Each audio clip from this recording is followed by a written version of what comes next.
The two words in the English language to give you a clear indication a judge wants to go a certain way in the file. Sua sponte.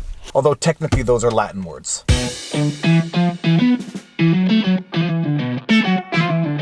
Viva Frei, Montreal litigator turned YouTuber with an update in the Twitter defamation suit that was filed by the computer hacker guy, the guy that received Hunter Biden's laptop, and, the New York Post wrote a story on him. Twitter subsequently called that story the product of hacked materials, leading to a lawsuit in defamation from this guy against Twitter for saying that he was a hacker. All right, I have gotten way ahead of myself way too early in this vlog, and I think it's because the dog was nibbling on my earlobe. I am Viva Frei, Montreal litigator turned YouTuber, and we have an update in a very interesting defamation lawsuit. But before we get too far into this vlog, and that is VLAWG, and for those of you who are new to the channel and don't know the origins of the word, it is a law-themed vlog, a law-themed video blog, hence VLAWG. And because I tend to wait too far to the end of the videos for this reminder, if you like my videos, be sure to hit the notification bell, drop a comment in the comment section, and give it a thumbs up because that helps YouTube know what to do with this video. Now to the vlog. For those of you who may recall, way back in 2020 during the election cycle, there was a story about one individual. What are you doing to the chair? Okay, you're gonna get back on my lap. You're gonna tear a hole in this car, and it's leased. We don't own it.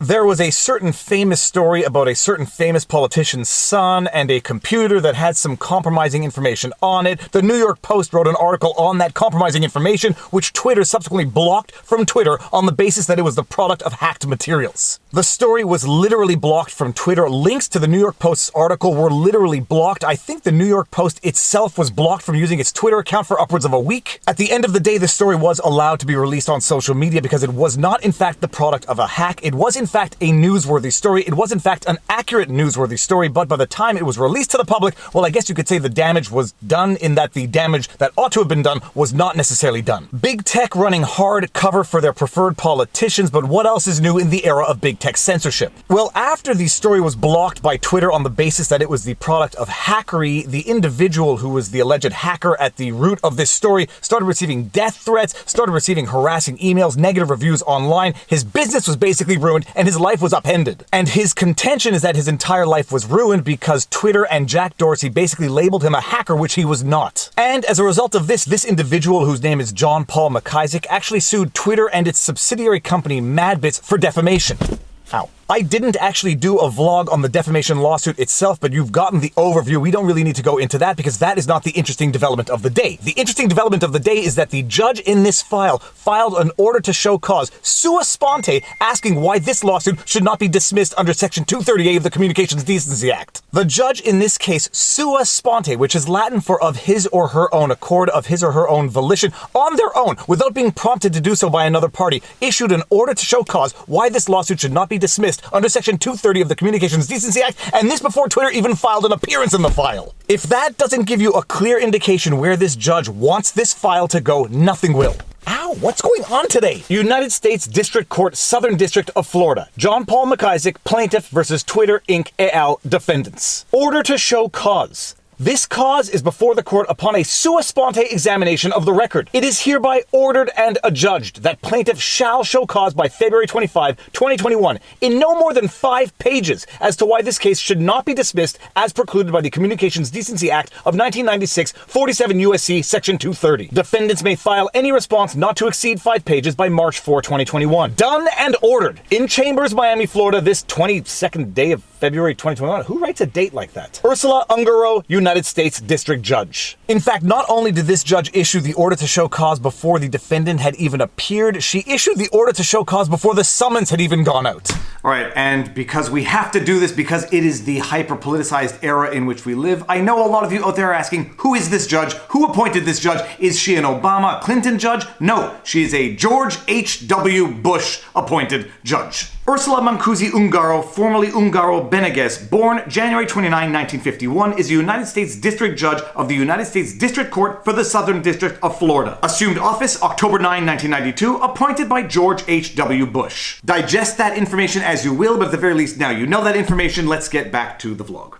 Now, before any of you out there get enraged or in a tiff at what seems to be judicial activism, there is something of a rational explanation as to why the judge would issue this order to show cause, and it is sort of, I guess, along the idea of forcing the plaintiff to establish standing of the lawsuit. Even if a defendant has not yet appeared in the file, the plaintiff nonetheless has to have legal standing to file the suit, so the judge can sort of test that aspect of standing and force the plaintiff to show standing in order to initiate the lawsuit in the first place. That being said, for the judge to issue an order to show cause why the lawsuit is not precluded under Section 230 of the Communications Decency Act, in my humble opinion, shows a gross misunderstanding of Section 230 immunity. After all, this is an action in defamation against Twitter and its subsidiary Madbits for things they are alleged to have said themselves about the plaintiff, not for conduct they engaged in as a platform on the internet. Twitter et al. Is being sued for defamation not because they took down a post or left a post up on Twitter, but for things they are alleged to have said themselves about the plaintiff being a hacker. So Section 230 immunity ought never apply in this context in the first place, but let's see what the plaintiff says in its 5-page defense as to why it has standing to file this suit. Response to order to show cause dated February 22, 2021.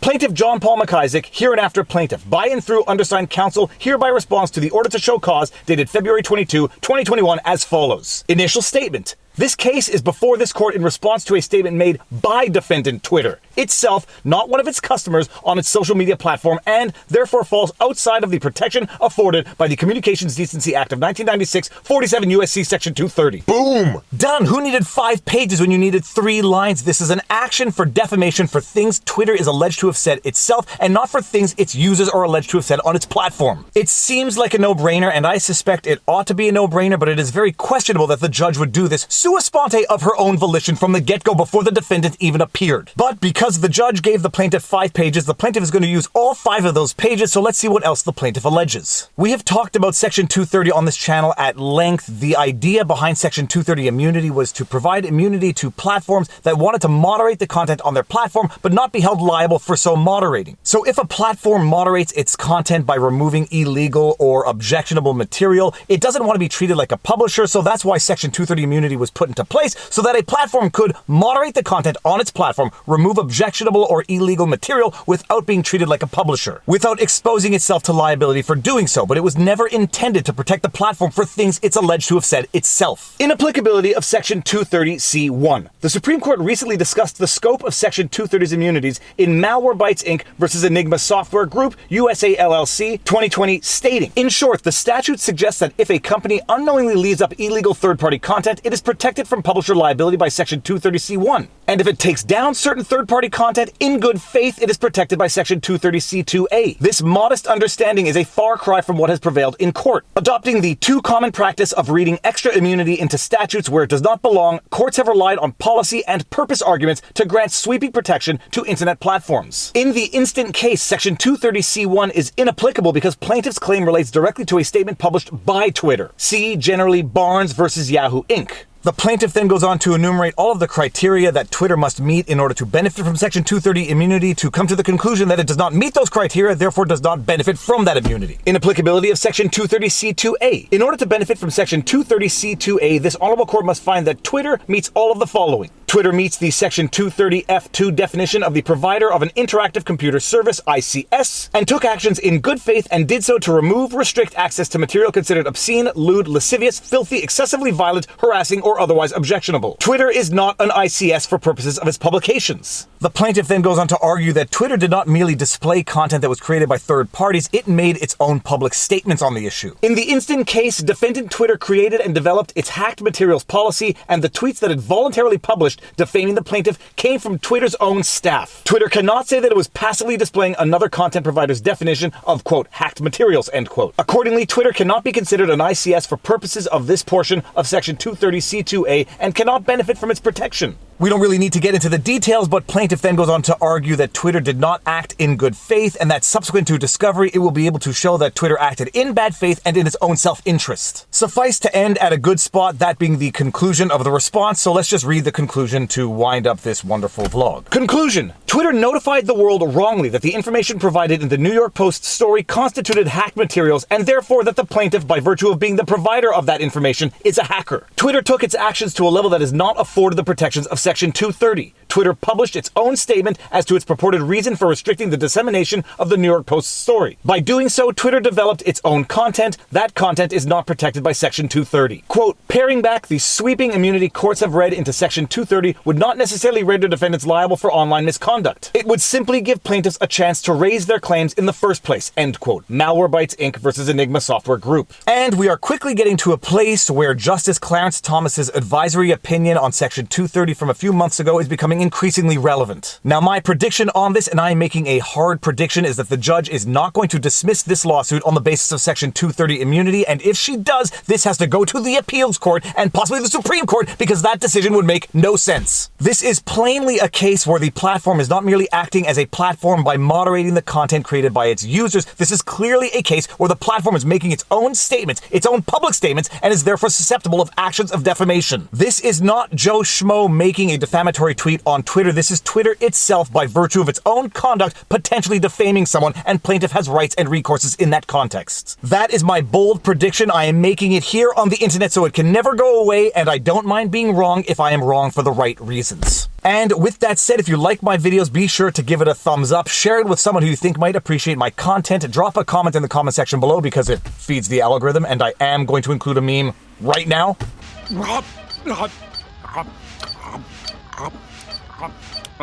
More. If you want to support the channel, all of these support links are in the pinned comment. We've got merch, PayPal, subscribe, all of this stuff. Robert Barnes and I do weekly live streams every Sunday. We might be working on something that might be weekly live streams every Wednesday with a guest if we can make it happen. But more important than any of that, take care of yourselves, check in on friends and family, make sure everyone around you is doing well. You want to say farewell to everybody? Yeah? This is a tired puppy. They sleep basically 90% of the day, and then the other 10% of the day, they drive everyone in the house crazy. And now you know your vlog. Peace out.